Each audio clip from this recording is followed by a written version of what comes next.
So we can start the evaluation. Yeah.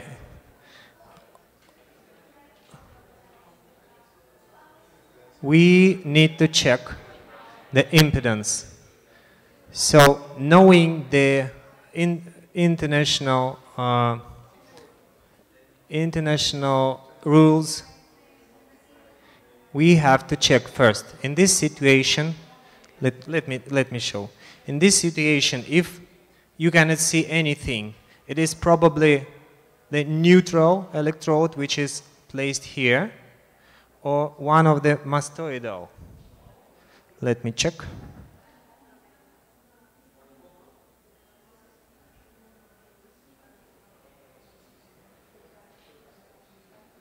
I think the problem is the neutral. Oh yeah, maybe.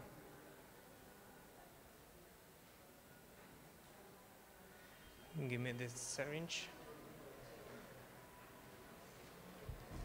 Actually, all this is quite quick, and we recommend you to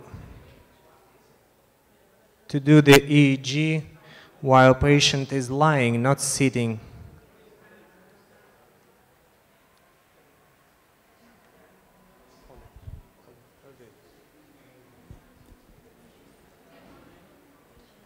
Yeah, neutral is working. O2.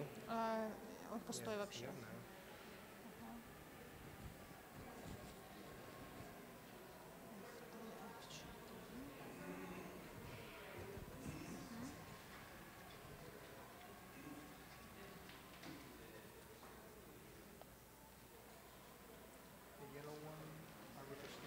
Yeah. A lot of impedance. More than 50 microvolts.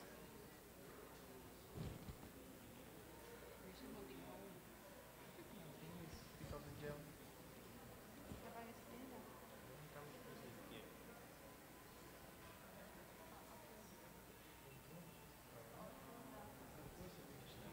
Там много волос просто.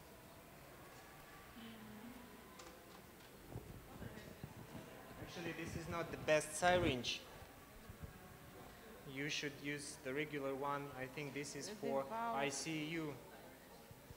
International Без люверлок-коннектора, да? and intensive care units.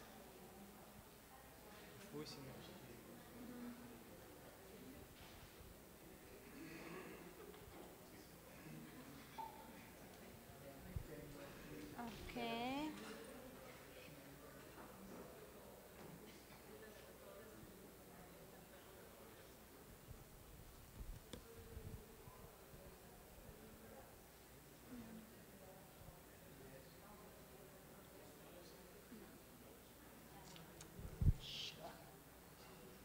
So this is a kind of technical problem because of the unconnectivity with the plastic needle and the syringe. And actually, I recommend you to use not the big 20 cubic centimeters, but about 10. Only люверлок? Only люверлок? Only? Люверлок. This... Yeah. No, it's Casper. Ah, okay. Hey, oh no. Una capa.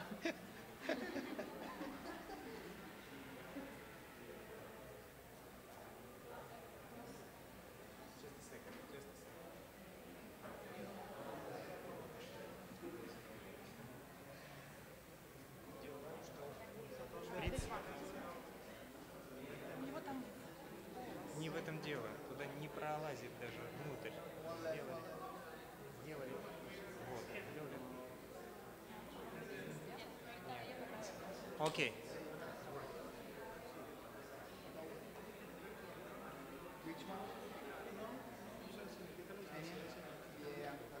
And neutral.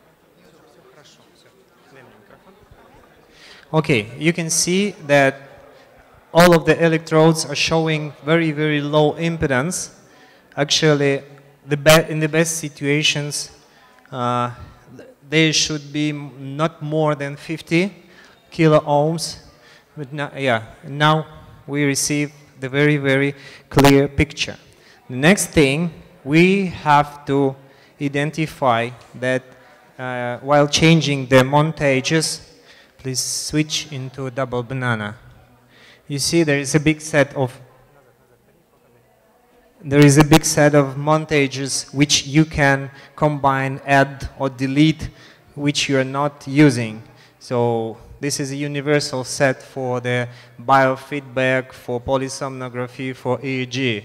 So the golden standard is bipolar, fronto-occipital. It looks like the double banana. Switch into it. We see that all the channels are working. Impedance is good, all the channels are working. So we can start the record from the moment. We can ask the patient to close his eyes and to sit for a while. Next step, you can manage, again, you can do the program of record scenario with the different possibilities. So you need to sit in front of your computer once, prepare the different options for different life situations, and then you will work comfortably. Okay, this is the background. We can start, push the button, and you see the red line appears on the top. So this is showing that the record is started. The other thing we have to explain that if, so it is so visible. So if there will be a low impedance or not against big impedance on some electrode, take a look. They will be, I will show you, I'll just pull away the electrode for a while. You will see the other pink line. You see? It is showing that something is wrong. When you place the electrode back or add some gel, everything works good. Yeah, at the same time, at the beginning of the evaluation, we have to connect the photic stimulator to the computer. This is the same. We can open the device manager, task renew, push renew, and we'll see that this device is plugged. And also we can see the battery, how much is the battery in percents, you see, and the quality of the quality level of between the connection between the device and the computer. So we started over and over, and it is continuing. At the beginning, we can ask the patient to chew, to close and open eyes. So we can identify physiological artifacts which can, which we later will know how they are looking.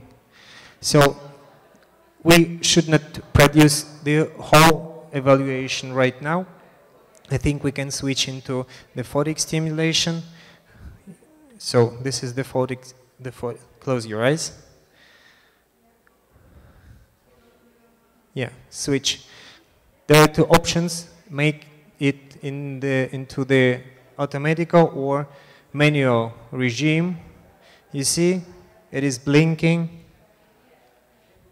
You can, there is an option, you can put it on the holder, specific folder which is inside of the set. And we can see,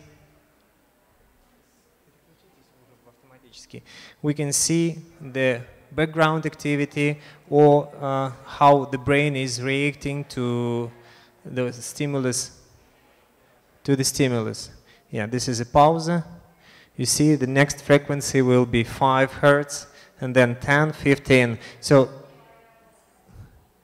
we can check, we can manage how brain is reacting to, or how it is forming the photic driving. Yeah, but this is just a simple example. Then, after the photic stimulation, we could ask the patient to breathe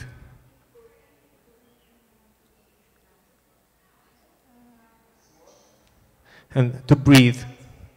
Take the breath and out. Slowly.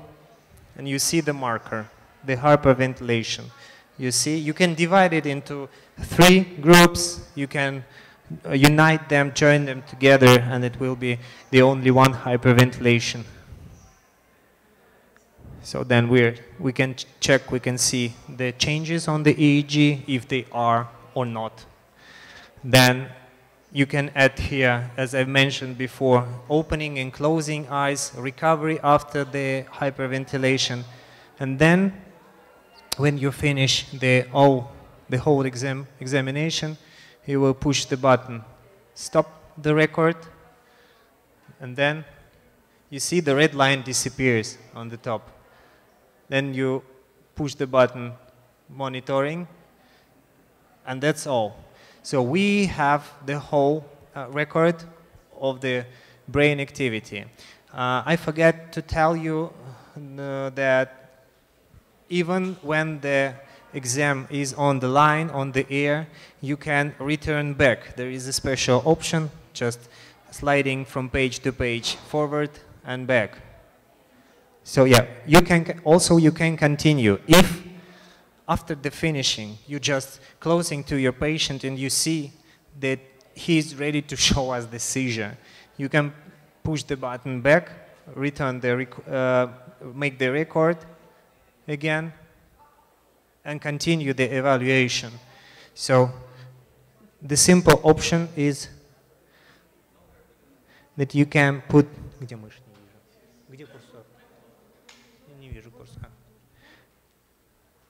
So you can put on your own marks. There is a set of the presets of the hot case. For example, you see I pushed Shift C and the sign sleep appears. You can manage, you can change them also. Then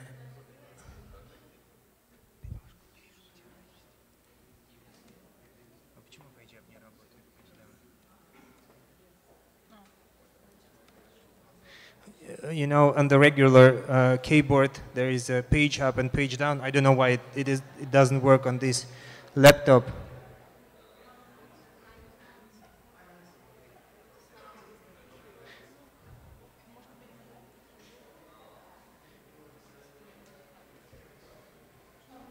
So that means that while the record is on the air, you can go over, pass over all the evaluation, but while you are not in a online regime, the name of the evaluation will be red color. If you return to the online mode, it will, you see, it turned the color. So there are a lot of little hints which, knowing which, it is much easy to produce the EEG. So then we finally can stop it. And don't forget to save, or you will be in need to redo it again. At any moment from the database, you can open the exam. You only need to remember where it was. It takes only a second or few seconds to open, then you can analyze it. As for the analysis, it is just a quite long explanations. I think that we doesn't have much time for it, but there are a lot of instruments inside of this program which could help you to find the pathological waves if they are, to count the frequency and amplitude of the activity, different kinds of diagrams and graphics, and they will show you what you are approaching, what you would like to see. Yeah, you see? This is alpha activity.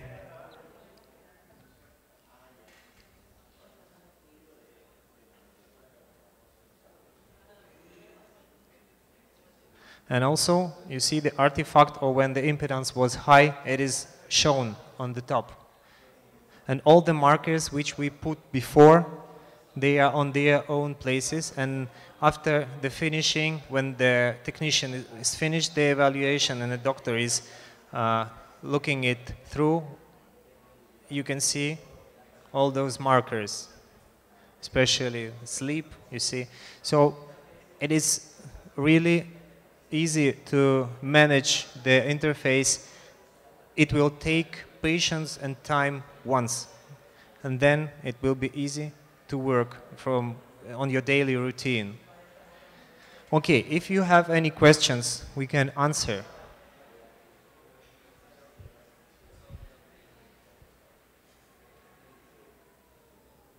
I think all of you are so tired that there are no really questions. Okay. I understood that this device works with Bluetooth or Wi-Fi signal, and you can use it in kids and children.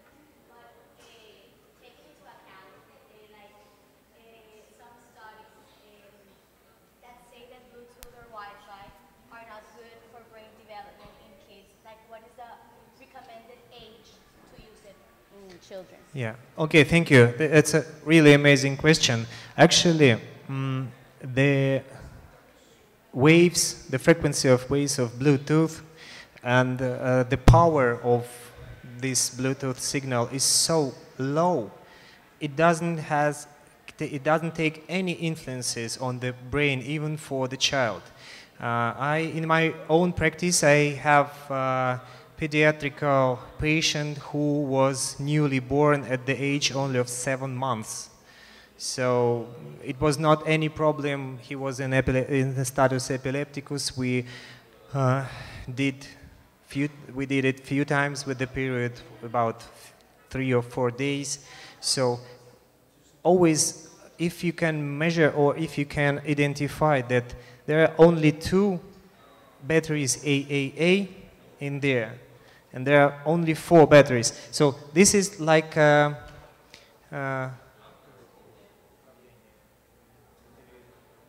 it's like a remote control of from the TV.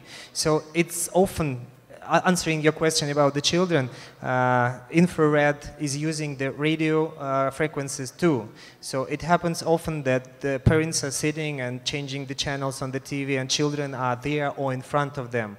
And I've never ever heard about any problems with the brain development in children.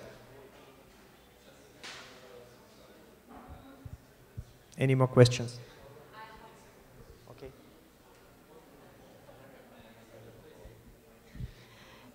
Buenas tardes. Just a second, I need a...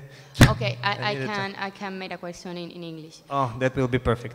I want to know if I have a patient that have a scar on the scalp, what are the options consider using the... I get you. You know, there is another option, especially for the patients who are after neurosurgery, for example, with the holes in the head. So I said about this, that is very good for long-term evaluations. If you have a patient with after the neurosurgery, you can use this sort of cap and a little bit different kind of electrodes. They are not inside the cap, they're simple wires, and you can manage the size of that cap, and you can move them just close to the hole in brain. You can see the bridge rhythm on the EEG, but it's not the topic of our conversation right now. So there are different options, so you can manage. If you know that the patient has a hole, you can use this cap with a different set of the electrodes for routine EEG. If everything is good, even if the patient has, after neurosurgery, metal plate in the head, it's not a problem. So everything will be visible.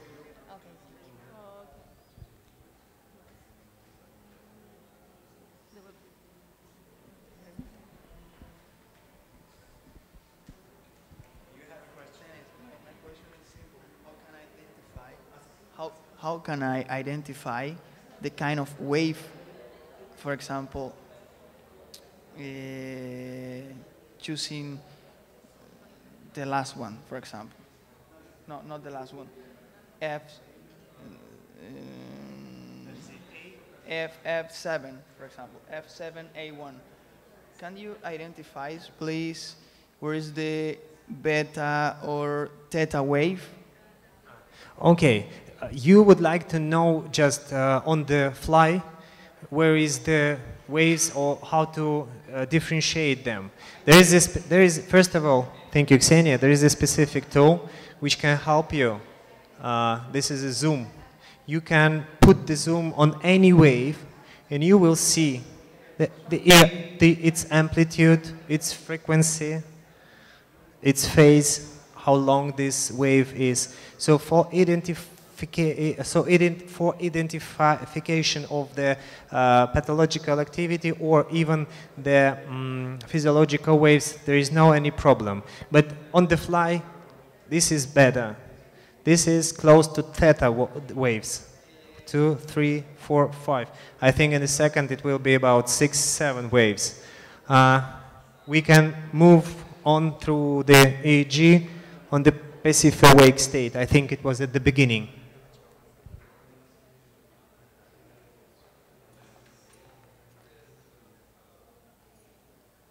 So this is alpha rhythm, which we can see, yeah, on the occipital area, here, here, here, and here. It's synchronous. It's very good to identify. As for delta waves, for example, at the grown-ups, at the adults, sometimes in the many situations, it's impossible to find the delta waves because there are no delta waves in the healthy brain of a grown-up. And I can say, just as another hint, that our brain could not produce the delta waves lower than 1 hertz. So if you can see some strange wave, you measure it and it, for example, 0.8 hertz, it is not coming from the brain. It is probably an artifact.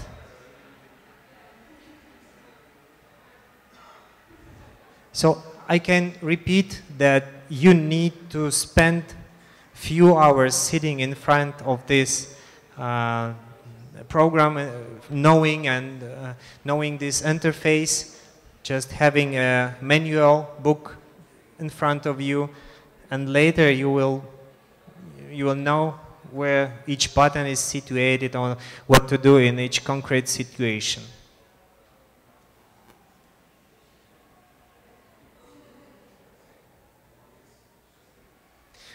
Actually, I was waiting for much more questions. It happens in 2 situations. If nothing is clear, or I'm the best in the world, so I explain it to you from, you know, one fingertips. Thank you. Thank you, Marisia.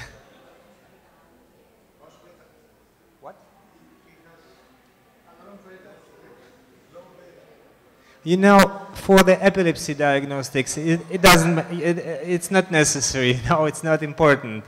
We are, in epilepsy diagnostics, we are searching for the pathological spikes and sharp waves and the complexes.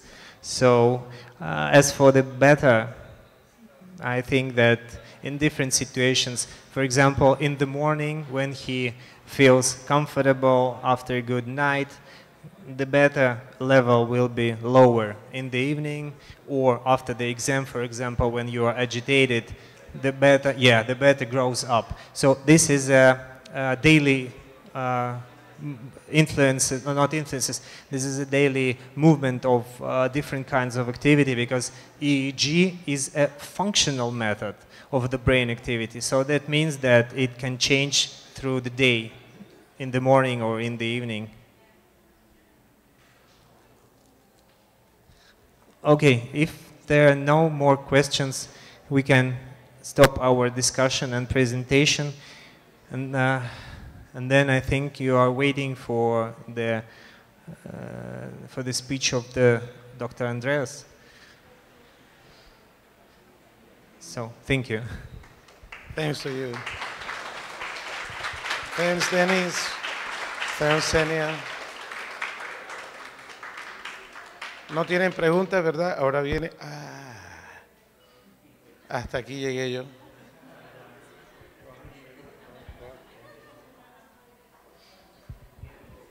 Bueno, si no hay más preguntas, continuamos ya en la última intervención con el doctor Andreas Keck, proveniente de Alemania.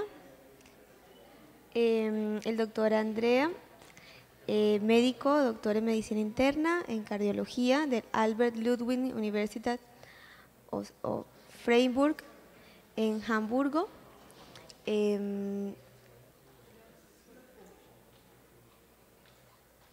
Démosle la bienvenida al doctor Andrea, que ahora mismo está un poco distraído.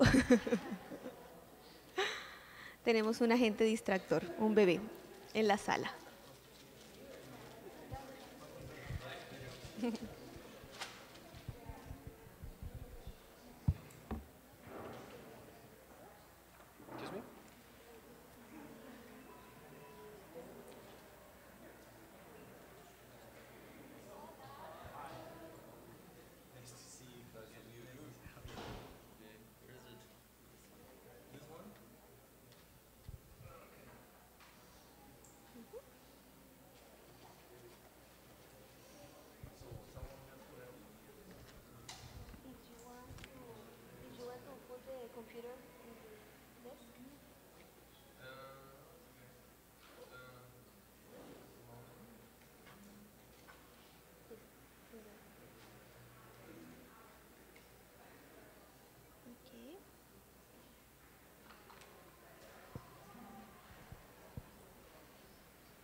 This is very loud here. Sorry.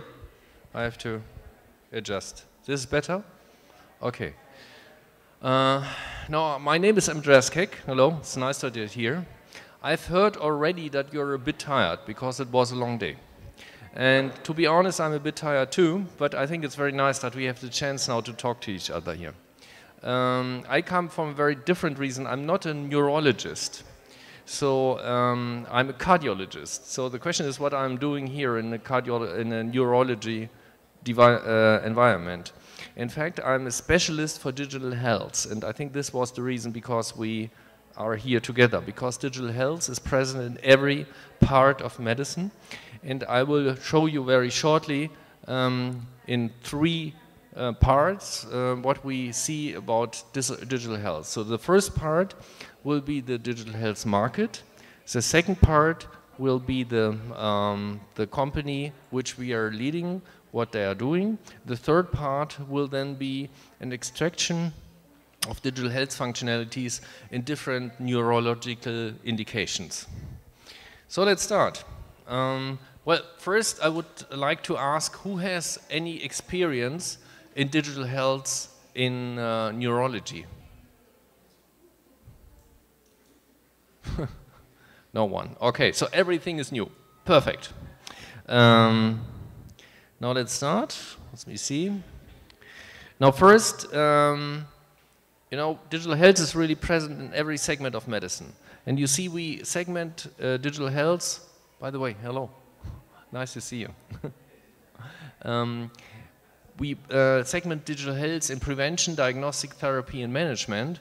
And you can imagine when you see this, this is in fact the segments of medicine. So there's no segment left.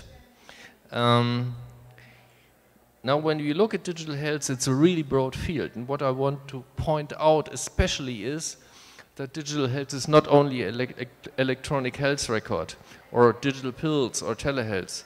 What is becoming more and more important during the last 2 years is artificial intelligence. Now, artificial intelligence is more and more the core of digital health, and I think it will be even more the core of digital health in neurology too. I would say during the last 6 months, the digital health functionalities we care for have tripled. When we look at the market of digital health, and just to give you an impression how big this is, The market in 2020 will be $200 billion, and the investment in artificial intelligence is already $26 billion. Now the market of digital health now is around $170 billion. Now what does this say for a doctor? When there's so much money involved in the market, he will for sure be handling some kind of digital health functionality in his life as a doctor during the next 10 years. So I would even say that a doctor who is not, who does not know digital health in 5 to 10 years and who is not really good in using artificial intelligence will be not having any patients anymore. Because he will look like a doctor without medtech. Now just one thing is, you know the Allianz Group, which is in fact one of our clients, and they invested in January, so just 2 months ago, 52 million in a teleconsultation platform for medical teleconsultation. So you see the big companies are now really going into this, and they will establish digital health in every country globally. Now, just short overview before I come to digital health in neurology is what the Strategy Institute for eHealth is doing. We are consulting multinationals like Allianz, like MedLife, like Cochlear, and big companies like pharmaceutical companies, and small and medium enterprises regarding digital health. This is an overview of client categories like insurance, pharmaceutical, government, IT, telecommunications, startups. They're all dealing with digital health. And when we are looking at reports, for example, we're doing reports like investment strategies, artificial intelligence again, and everything what is important for digital health for healthcare providers. Now I'll give you a short overview of what are the main focus of the 3 main healthcare industries. MedTech is mainly focusing on the remote steering of implants. So for example, when you got a pacemaker, a defibrillator, or a cochlear implant, they are all now starting to implement technology which allows you as a doctor to change the way this medtech is working from 50, 100, 1,000 or 10,000 kilometers. So it's already possible to change the way pacemakers are working from Europe to Latin America or the other way. So it plays no role anymore where you are as a doctor with regard to this therapeutic intervention. Now in this medtech is investing. Then we are looking at pharmaceutical industry, and the pharmaceutical industry has one thing in mind. And the main thing is in fact 2 words, it's medication adherence. As you know, maybe not know, what do you think? How many patients take their medication just as it is described? What do we think? Okay, I say something. Who believes in 80%? No, less? Okay. Okay. How much? 20 or 30%, yeah, that's right. So the global numbers are there. I think it's maybe not even, maybe it's even too much. It's around 50%. So just imagine 50%, and you are prescribing your drugs, and you wonder that the patient is not better, taking other drugs and changing is just due to low medication adherence. Additionally, there's of course a business interest of the pharmaceutical companies because they sell 50% less medication. So they want to increase the medication adherence. And what they do is they use technologies they call services beyond the pill. Because they want to, of course, get electronically monitored medication intake. And this is just an example. This will be an example which you can choose for every, in fact, medication. For example, the smart inhaler. There you have something like a little electronic ring. And this counts the numbers of inhalers which asthma patients take. And in a short range, this inhaler will be so smart that he will in fact warn patients when there are pulse in the air, so when the air is allergic. So he has to go into the room or take more medication. And this, for example, for neurologic patients, there are devices in development which test the medication adherence too, which is even more important, I think, in neurologic patients. Now, the last insurance which is investing, the last, I would say,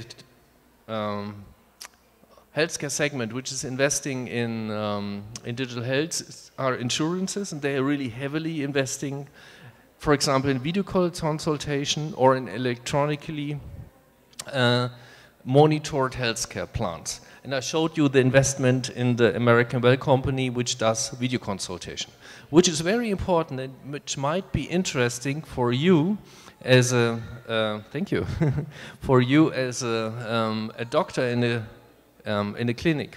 And I did this myself. I didn't introduce myself because sometimes it's boring, but I'm a cardiologist and I was 10 years a senior cardiologist in a clinic, okay? And we had an accelerator for startups. One of these startups now makes $2 billion a year in Israel. So sometimes they really get big, these little animals, these little startups, and it's very interesting when you're in a hospital to care for the so-called accelerators of small medical companies. And this is something which is a very important, a very nice thing to work as a doctor. Now we come to the core of the issue, which is digital health neurology. Now, as you heard already, I'm not a neurologist, not. So you know much more about the publications I will show you, maybe, and you will understand many more words. But I thought it would be interesting for you to have an overview about current publications about digital health and neurology. So we start. We have now 6 indications we monitored regarding digital health functionalities. So it's stroke, epilepsy, insomnia, pain, headache, and morbus Parkinson. We start with stroke, okay? And you get an example for each indication with regard to a really current publication. I think no publication is older than 3 years we show here. First, and it should don't care about the text, okay? I show you the, and you can get it, I think we'll send it here to you, and everybody who wants to have this, presentation can have it and read it. So I just want to show you the main things. Now, you know that the time to the administration of blood dilution in a stroke is very important. And normally you don't have very much time. You have to do this fast. And normally in the ambulance, this decision is very difficult because you don't have this competence in the ambulance drivers, okay? Now this is something from Kaiser Permanente, which is a big company, insurance company in the US, and they in fact have a teleneurologist within the ambulance looking at all the data and helping to decide if to administer alteplase, they call it, this dilution substance, or not. And this in fact has been evaluated. You see all this, these are all the things he is getting by a telecommunication platform, all this information. And what is the result of this? And this is the way I'm now going through the publications. In fact, the decision time to or not to administer this dilution, blood dilution, decreased from 53 minutes to 34 minutes. So it's 20 minutes which you give the patient, which is enormous, as you know that there's not much time for to save the brain cells. So after all, you have shorter times for shorter decision times. There were no increase in adverse outcomes, so there was no negative effect, but an increase of alteplase administration. So in fact, overall, it was just good to do this. So teleneurology in telestroke is beneficial. Now another thing which has not to do with immediate stroke, but the aftermath of stroke. You know that a lot of patients which come after a stroke in their home, they feel alone and they are not cared for very well. They feel alone. And they need a lot of competence to steer them through their way, through their life. Now, the tele-rehabilitation concept here, which is described by a multidisciplinary team, gives advice from different competence parts to secondary stroke and fall prevention. Okay?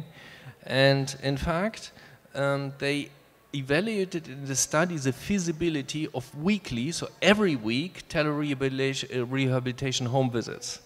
And in fact, it was possible that by tele-rehabilitation, by just like something like Skype, and you see this, a specialist like a pharmacist, occupational therapist, rehabilitation physician, social workers, geriatrician, all they could look on the patient, and they were able in real time to educate them on secondary stroke and fall prevention. And in fact, when you looked at the results, it was the same as they were coming to the patient, which normally is not possible when you look at this number of specialists. So tele-rehabilitation is a very, very good way to care for a patient after a stroke. Now these are more details what they all did. Now we come to epilepsy. And now we have a very, very different view. I thought it might be interesting because, of course, in every country, in Colombia too, there are regions in which there's no neurologist at all, I suppose. And this is a publication from India. And they have the problem that epilepsy is not diagnosed at all in many patients. Never, okay? So what they thought, well, why not make an app which helps the social worker or the nurse to diagnose epilepsy? And when there's the right diagnosis, the possibility that a patient gets a neurologist is just higher when he got a preliminary diagnosis. So they programmed an app to help the nurse in a way to ask questions and to put the answers of the patient into the app.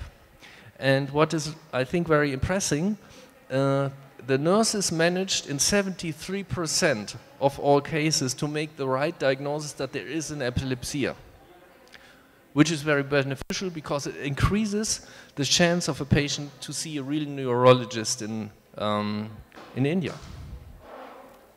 Okay, so I keep my pace. I hope it's not too fast. The advantage is you can go through at home when you're that fast, okay? But it's okay, my pace? It's okay, not too fast? Okay, good. Okay, now we come to insomnia. So who has problems with sleep? Now, I think this is very interesting because it's not a transfer just of a medical talk to a patient, but it shows that digital health has more than just transferring something which happens in the doctor's practice. Now what you get here is you got an mHealth and mobile application which is synchronized with wearables.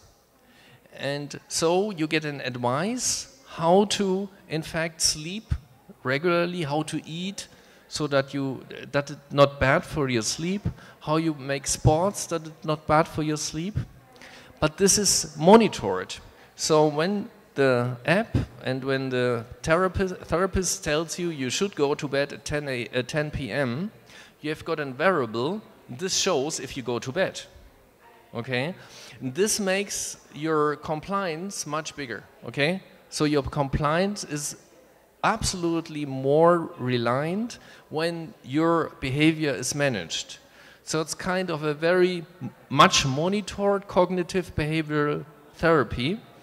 And in fact, when you look at this, there are a lot of function in this platform, like a sleep diary, like sleep prescriptions, educational video clips, sleep questionnaire, instructional list of suggestions for good sleep, and ease for your relaxation, the methods.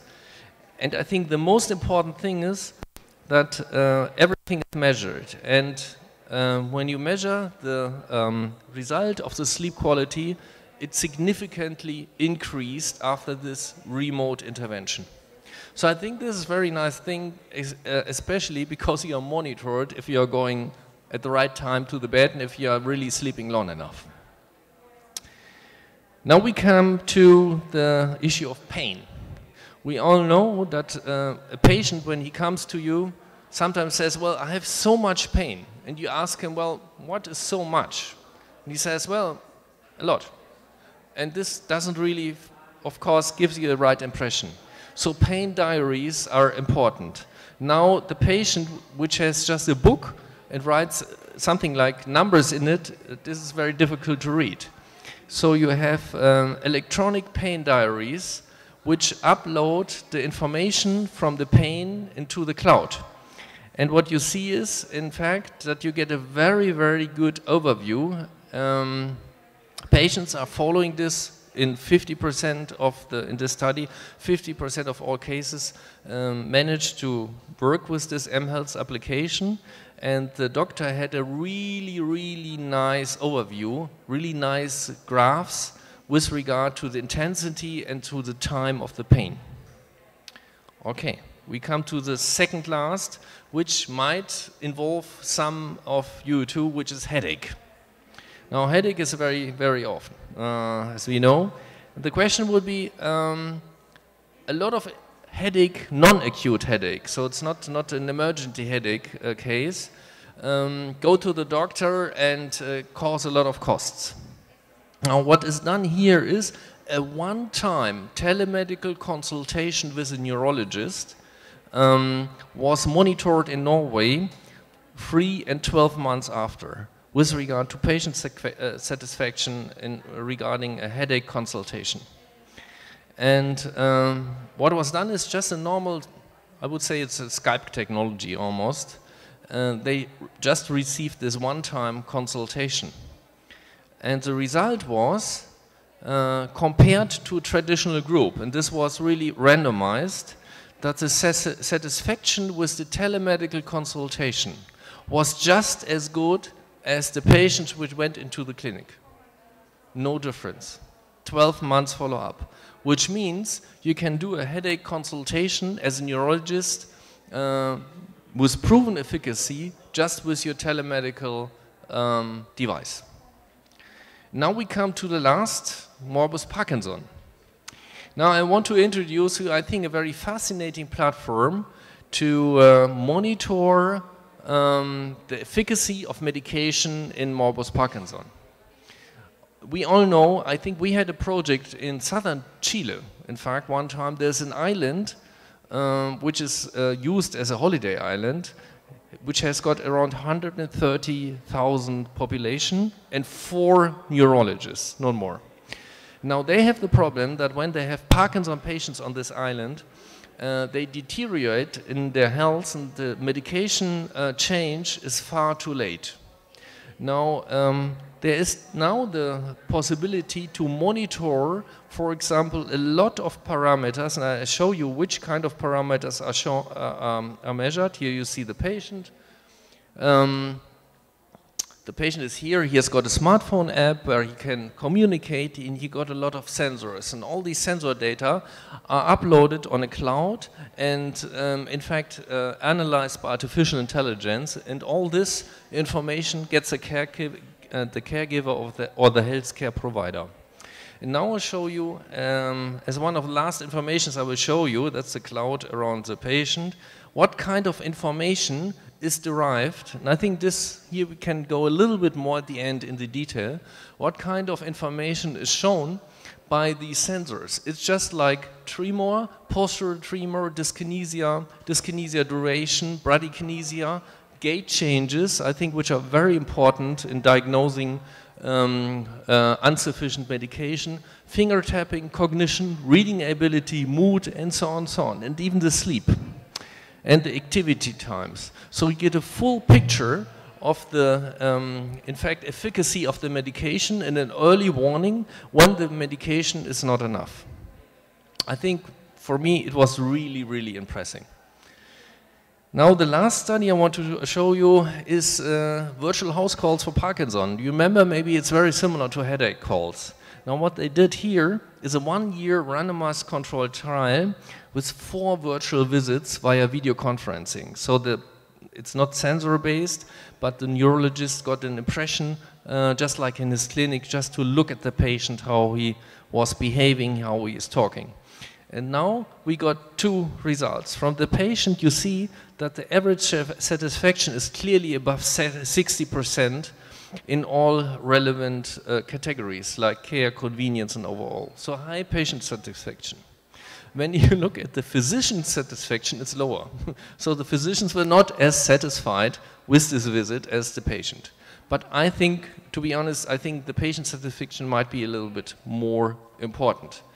So when we look at the result, in fact, this is even as it was a very well-structured study, that's even, I think, a phase 3, class 3 study now, which means it's really proven that a 4 times virtual visit in Parkinson's disease is equal with a patient coming to your clinic.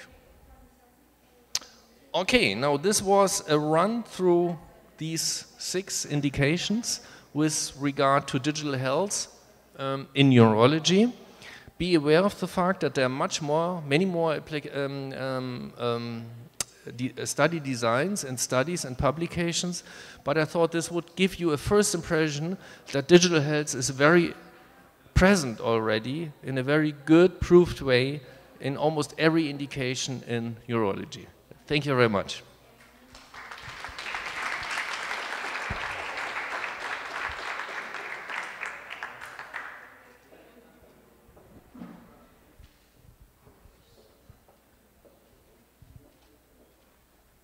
Muchas gracias, doctora Andreas. ¿Alguna pregunta para el doctor? Sí.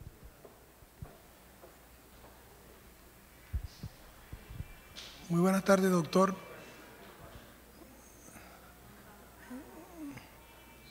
Me place mucho saludarlo. Quería preguntarle,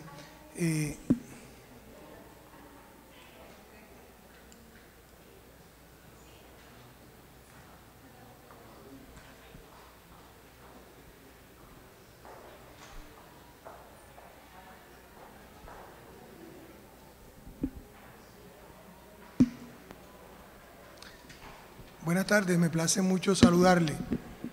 Quería preguntarle, todas estas tecnologías basadas en telemedicina y en dispositivos usables, sin lugar a duda colectan una gran cantidad de datos. Esos datos, ¿tiene usted conocimiento si existen o en su empresa o en otras empresas soluciones comerciales para el procesamiento de los mismos utilizando técnicas de machine learning para la toma de decisiones? Veo que en el último slide usted presenta una solución que precisamente está basado en eso. Quisiera que me ampliase un poco más respecto a la usabilidad de estas técnicas de machine learning en soluciones comerciales actuales.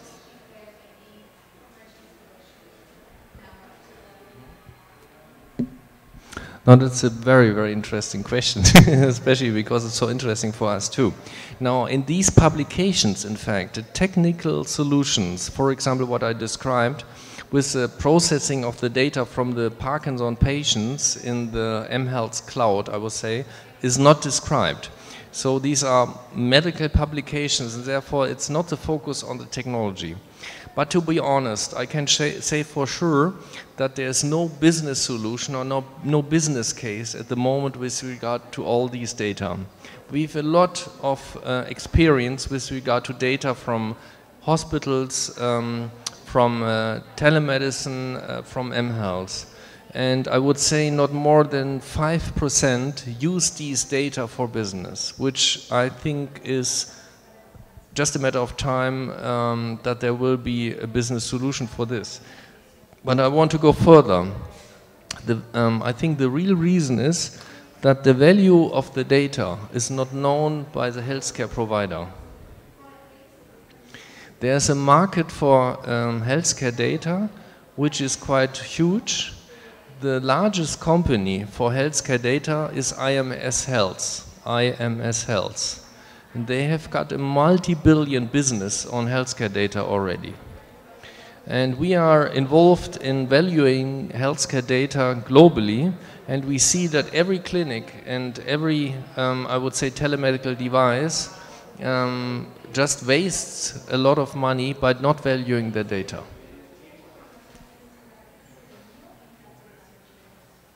¿Alguna otra pregunta?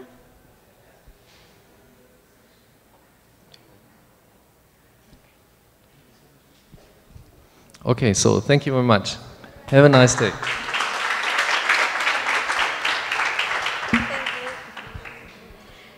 Bueno, muchas gracias a todos por su asistencia. Para el día de mañana vamos a iniciar a las 8:30. Les pedimos por favor llegar 15 minutos antes para poder organizarnos y empezar con puntualidad. Espero que todo así haya sido de su agrado y bueno, nos vemos mañana. Hasta luego.